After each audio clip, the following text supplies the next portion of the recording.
Good morning everyone. सुबह के 5 बज रहे हैं और आज 1 मई है। तो सबसे पहले तो जय महाराष्ट्र। एंड आज एक्चुअली हम लोग एक ट्रिप पे जा रहे हैं। ये ट्रिप टोटली बॉयज ट्रिप है। सो ऑफ कोर्स इस ट्रिप में अक्षता नमा नहीं है, मैं हूँ और मेरे दोस्त हैं। मैं तो तैयार हो चुका हूँ और वो लोग अभी तैयार हो रहे हैं, तो थोड़ी देर में हम लोग निकलने वाले हैं। हम लोग कहाँ जा रहे हैं वो आपको टाइटल से तो समझ में आ ही गया होगा। चलिए, लेट्स सी कि इस ट्रिप में हम लोग क्या करने वाले हैं। ओके, थैंक यू गाइस, मिलते हैं थोड़ी देर में।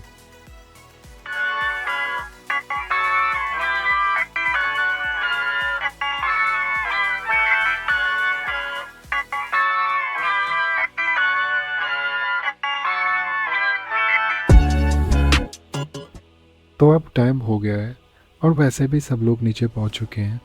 तो अब मैं भी लिफ्ट से नीचे चलता हूं और देखता हूं कौन कौन आ गया है। तो ये रही हमारी सवारी जिसमें बैठकर हम निकलने वाले हैं। और सुबह सुबह का मौसम भी एकदम बढ़िया लग रहा है। ठंडी ठंडी हवा पूरा मूड फ्रेश कर देती है। तो फिर चलिए निकलते हैं।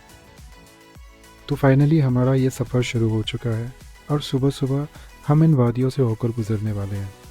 मैं तो काफ़ी एक्साइटेड हूँ और देखते हैं कि ये सफ़र कैसा होने वाला है। तो आप सब देख सकते हैं कि सनराइज़ हो चुका है और सच में बहुत ही बढ़िया लग रहा है।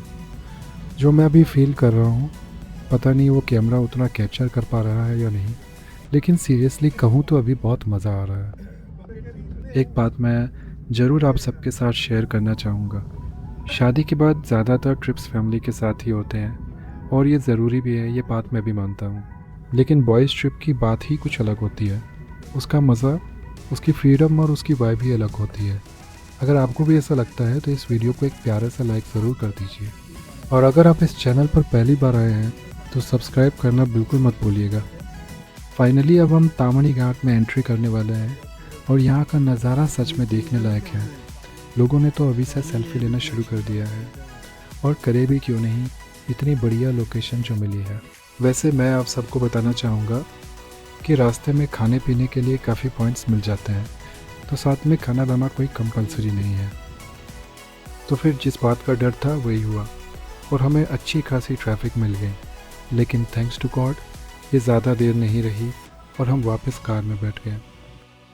गाइस, हम लोगों ने ब्रेक लिया है और गाड़ी हमने रोक ली है और कुछ लोग गए हैं अभी वॉशरूम के लिए और मैं यहाँ पे एंजॉय कर रहा हूँ इस धूप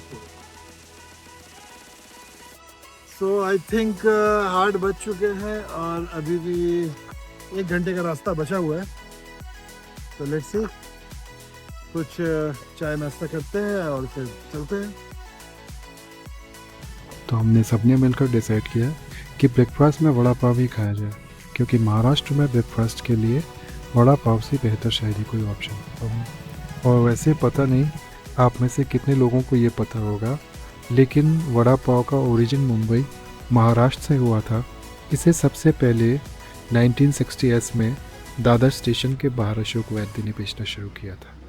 उस समय मुंबई के मिल वर्कर्स और डेली कम्यूटर्स को ऐसा खाना चाहिए था जो सस्ता हो, जल्दी मिल जाए और पेट भी भर दे। तभी आइडिया आया कि बटाटा वड़ा को पाव के बीच रखकर सर्व किया जाए ताकि लोग इसे चलते फिरते आराम से खा सकें। और बस यही सिंपल सा आइडिया आगे चलकर मुंबई का सबसे आइकॉनिक स्ट्रीट फूड बन गया। वैसे आपको बता दूं, हमारा प्लान सीधे अपनी लोकेशन पर जाने का था, लेकिन क्योंकि हमारे पास थोड़ा टाइम था तो हमने अपना रूट थोड़ा सा चेंज किया और पास के एक बीच की तरफ निकल गए, जो कि पर्सनली मेरा फेवरेट बीच है। और आगे आपको खुद ही समझ आ जाएगा कि मैं ऐसा क्यों बोल रहा हूँ, क्योंकि ये बीच इतना फेमस नहीं है, इसलिए यहाँ ज़्यादा लोग नहीं आते और यही वजह है कि ये पूरा बीच काफ़ी हद तक खाली और शांत रहता है। बाकी आप खुद ही देख लीजिए। सो गाइस, ये देखो। हम लोग इस वक्त अरावी बीच पे अभी आए हुए हैं। एक हमने छोटा सा ट्रिप थोड़ा सा चेंज किया। हम लोग अभी जा कहीं और रहते, पर सोचा कि टाइम है तो चलो हम लोग थोड़ा अरावी बीच की तरफ आ जाए। तो आप देख सकते हैं ये बीच है और इस वक्त पूरे बीच पर कोई भी नहीं है। सो ये लोकेशन काफ़ी अच्छा है अगर आप पीस के लिए आ रहे हैं, शांति के लिए आ रहे हैं, या आप सोच रहे हैं कि थोड़ा सा रिलैक्स ले ले जहाँ पे कोई डिस्टर्ब करने वाला ना हो, तो मैं आपको बोलूँगा कि ये एक हिडन जेम है और आप यहाँ पे आ सकते हैं और आपको यहाँ पे बहुत मज़ा आएगा। ट्रस्ट में ये आप फील कर सकते हैं क्योंकि सुबह के 10:30 बज रहे हैं और थोड़ी उमस है, थोड़ी गर्मी भी है, बट बहुत अच्छी फीलिंग आ रही है। तो चलिए मैं आपको फ्रंट कैमरा से दिखाता हूँ। तो आप यहाँ देख सकते हैं कि ये बीच कितना शांत और सुकून भरा है। यहाँ आसपास कोई भी नहीं है और आप यहाँ अपनी फैमिली के साथ बिल्कुल आ सकते हैं। अगर आपको भी ये लोकेशन पसंद आई हो तो इस जगह के लिए एक प्यारा सा कमेंट जरूर कीजिए और अगर अभी तक चैनल को सब्सक्राइब नहीं किया है तो जल्दी से कर लीजिए। सो फाइनली अब मैं पानी को टच करने जा रहा हूँ और शायद करीब 3 साल बाद मैं फिर से इस लोकेशन पर आया हूँ। इससे पहले मैं अपनी कंपनी के दोस्तों के साथ आ चुका हूँ तो उन्हें भी थोड़ा मिस कर रहा हूँ। उम्मीद है फिर कभी किसी दिन हम सब दोबारा ऐसे ही किसी जगह मिलें और साथ में अच्छा टाइम स्पेंड करें। और ये देखो, ऐसी मस्ती कौन करता है भाई। वैसे चाहे हम कितने भी बड़े हो जाए लेकिन अंदर का बचपना कभी ख़त्म नहीं होता।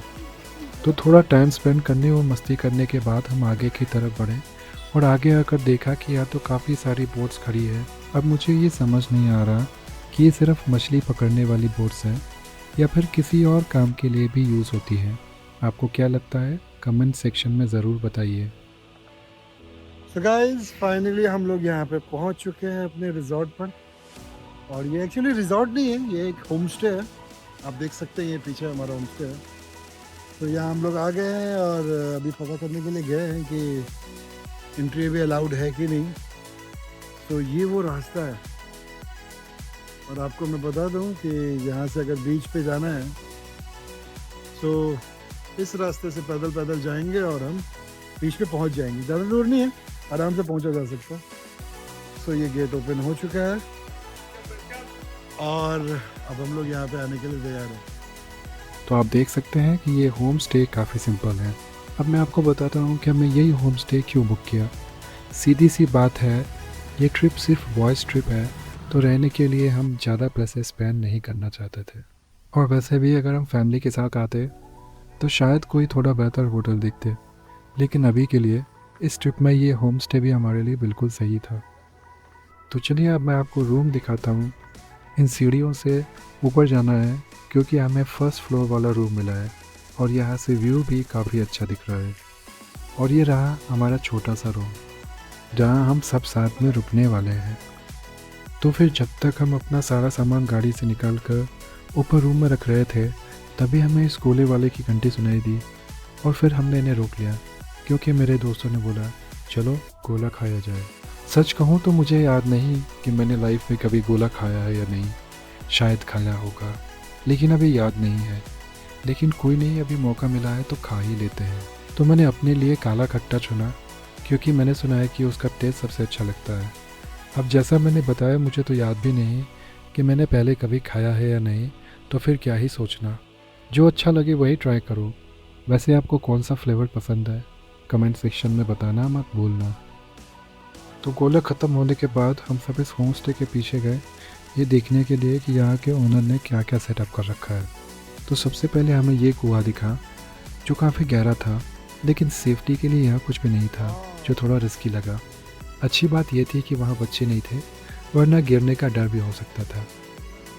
तो फिर हम आगे बढ़े और देखने लगे कि यहाँ और क्या क्या है, जिसमें सबसे ज़्यादा केले और नारियल के पेड़ ही नज़र आ रहे थे। आप लोगों को बोरियत ना हो इसलिए मैंने अलग अलग एंगल से शॉट्स लेने की कोशिश की। और ये देखो हमें क्या मिल गया, इसे हम कटहल कहते हैं। और देखो ये कितने बड़े बड़े हैं। वैसे क्या इस वक्त आपको ये लाल चींटियाँ दिख रही है? कहते हैं कि लाल चींटियों को भी खाया जाता है। जी हाँ, इंडिया में खासकर उड़ीसा, छत्तीसगढ़ और झारखंड के कुछ ट्राइबल इलाकों में इनसे चटनी बनाई जाती है। इसे उड़ीसा में काई चटनी कहा जाता है जो लाल चींटियों और उनके अंडों से बनाई जाती है। तो आगे देखा कि यहाँ सुपारी के भी पेड़ हैं, तो दोस्तों ने वो भी ढूंढ निकाले। मानना पड़ेगा यहाँ काफ़ी अलग अलग तरह के पेड़ पौधे हैं। तो इसी तरह काफ़ी टाइम बिताने के बाद हमें भूख लगने लगी और फिर खाने के लिए हम एक नई लोकेशन पर पहुँचे जिसका नाम है सुहास बापट। वैसे आपको बता दूं, यहाँ खाना खाने के लिए एक दिन पहले बुकिंग करनी पड़ती है, क्योंकि यहाँ एक टाइम पर फिक्स सी होती है। तो अगर आपने लेट किया तो फिर आप कितना भी रिक्वेस्ट कर लो, ये एक्स्ट्रा सीट नहीं देते। और यहाँ के लोग बोलते हैं कि यहाँ सात्विक खाना मिलता है जो काफ़ी टेस्टी होता है। तो आप देखते हैं कि यहाँ ऐसा क्या स्पेशल है। वैसे स्पेशल की बात चली ही है तो यहाँ के उकड़ीचे मोदक भी काफ़ी फेमस हैं। तो ये रहा उकड़ीचे मोदक। और वैसे इस हिस्से को रिकॉर्ड करने से पहले मैंने यहाँ मौजूद सभी लेडीज़ से पहले परमिशन ले ली थी, क्योंकि हम नहीं जानते कि सामने वाला क्या सोच रहा है, तो पहले पूछ लेना हमेशा सही रहता है। और यहाँ आप देख सकते हैं कि सभी लेडीज़ मिलकर उकड़ीचे मोदक बना रही हैं। सो फाइनली हमें सीट मिल गई और खाना परोसना शुरू हो चुका है। जैसा कि आप देख सकते हैं यहाँ कितने अच्छे तरीके से खाना सर्व किया जा रहा है। तो काफ़ी सारी चीज़ें हैं प्लेट में और इस वक्त भूख भी जोरों की लगी थी। तो बस हम इंतज़ार कर रहे थे कि कब इनका सर्व करने का प्रोसेस पूरा हो और हम खाना शुरू करें। Later that same evening. तो दोपहर का खाना खाने के बाद हम सब ने थोड़ा आराम किया और शाम होते ही हम फिर से तैयार होकर बीच के लिए निकल पड़े, क्योंकि वहाँ हम कुछ बहुत स्पेशल देखने वाले थे और वो था टर्टल हैचिंग। मैं तो इसे देखने के लिए काफ़ी ज़्यादा एक्साइटेड था।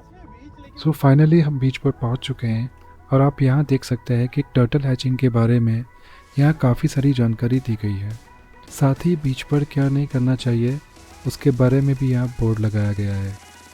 तो फाइनली गाइस, अब हम उस बीच पर जा रहे हैं जिसका हम सब शुरुआत से इंतज़ार कर रहे थे। और ये रही बीच की एंट्री। वाओ!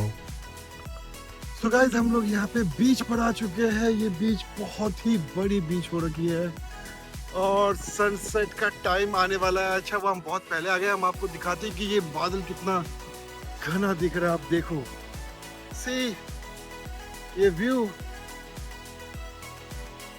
तो ये व्यू है जो कि आप देख सकते हैं, बहुत ही सुंदर लग रहा है। Let me show you the back scene. तो ये रही बीच जो देखने में काफ़ी खूबसूरत लग रही है। और क्योंकि शाम का समय है तो हवा भी एकदम बढ़िया और ठंडी ठंडी चल रही है। तो मैंने अपना मोबाइल एक जगह पर रख दिया है और अब बीच की तरफ चल पड़ा हूँ। बस यही उम्मीद है कि कोई पीछे से मेरा मोबाइल लेकर न भाग जाए। और ये रही वो लोकेशन जहाँ टर्टल हैचिंग होती है। बोर्ड पर पूरी जानकारी लिखी हुई है, लेकिन शायद अभी यहाँ कोई मौजूद नहीं है। तो अब पता करना पड़ेगा कि ये कब होने वाली है। और जहाँ तक मुझे पता है, टर्टल हैचिंग आमतौर पर अर्ली मॉर्निंग या फिर सनसेट के टाइम होती है। वैसे आपको बता दूँ कि इस बीच पर काफ़ी सारे राइड्स भी होते हैं और वो भी अलग अलग तरह के। यहाँ सिर्फ बीच ही नहीं बल्कि एंटरटेनमेंट के लिए भी काफ़ी कुछ मिल जाता है। पर कोई नहीं, मैं तो अब बीच के अंदर पानी में एंजॉय करने चला। और ये आ गई लहरें। ओह, कितना ठंडा पानी है। लेकिन एक बात तो है, बीच पर आने के बाद सारी थकान अपने आप दूर हो जाती है और दिमाग भी एकदम फ्रेश हो जाता है। जैसा कि मैंने आपको पहले बताया था कि यहाँ अलग अलग तरह की राइड्स होती है। तो ये देखो, ये हॉर्स वाली राइड है। काफ़ी मज़ेदार और अलग एक्सपीरियंस लग रहा है। तो फाइनली सनसेट का टाइम हो गया है और मुझे पता चला कि आज के दिन टर्टल हैचिंग नहीं होने वाली है।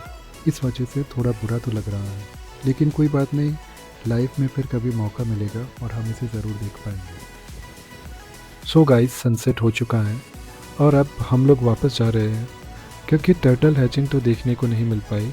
तो अब घर की ओर निकलते हैं। वापस आते आते एक और राइड हमारे सामने से गुजरी जिसमें बहुत सारे बच्चे बैठे हुए थे। वैसे एक बात तो है, यहाँ कुछ करो या ना करो, लेकिन बच्चों को ये अलग अलग राइड्स का एक्सपीरियंस ज़रूर कराना चाहिए। तो अब हम बाहर आ चुके हैं और आप यहाँ बीच के साइड की छोटी सी मार्केट देख सकते हैं। वैसे मैं फैमिली के साथ तो नहीं हूँ, तो मुझे अभी कुछ लेने की ज़रूरत भी नहीं है। वैसे दोनों साइड पार्किंग होने की वजह से गाड़ी निकालना थोड़ा मुश्किल तो रहता ही है, लेकिन यहाँ सब लोग काफ़ी प्रो है, तो किसी भी सिचुएशन में गाड़ी आराम से निकाल लेते हैं। तो घर जाने से पहले हमने सोचा कि थोड़ा मार्केट चलते हैं, क्योंकि अचानक एक प्लान बना कि आज खाना खुद से बनाएंगे और खाएंगे। और सच में खुद बनाकर खाने का अपना ही एक अलग मज़ा होता है। The next day. Good morning everyone.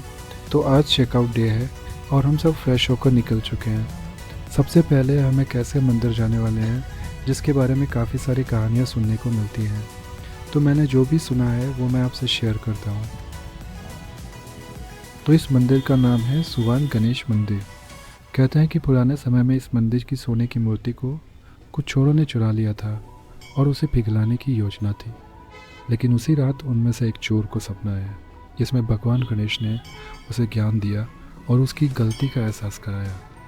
इसके बाद उस चोर ने अपनी गलती स्वीकार की और मूर्ति वापस लौटा दी। फिर उसी मूर्ति की दोबारा विधिवत स्थापना की गई और मंदिर फिर से श्रद्धा का केंद्र बन गया। तो मंदिर में काफ़ी भीड़ होने की वजह से हमने बाहर से ही प्रार्थना कर ली और इसी मंदिर के सामने ही हनुमान जी का मंदिर था, तो वहाँ जाकर हमने दर्शन किए। फाइनली हमारा ये ट्रिप यहाँ पर ख़त्म होता है और अब हम घर की ओर वापस निकल चुके हैं। अगर मैं अपनी बात करूँ तो ये ट्रिप मेरे लिए काफ़ी रिफ़्रेशिंग रहा और मुझे उम्मीद है कि आपको मेरी ये वीडियो पसंद आई होगी। अगर सच में पसंद आई है तो इस वीडियो को लाइक ज़रूर करें, अच्छा सा कमेंट करें और ऐसे ही और वीडियो देखने के लिए हमारे चैनल को सब्सक्राइब करना न भूलें। Thank you.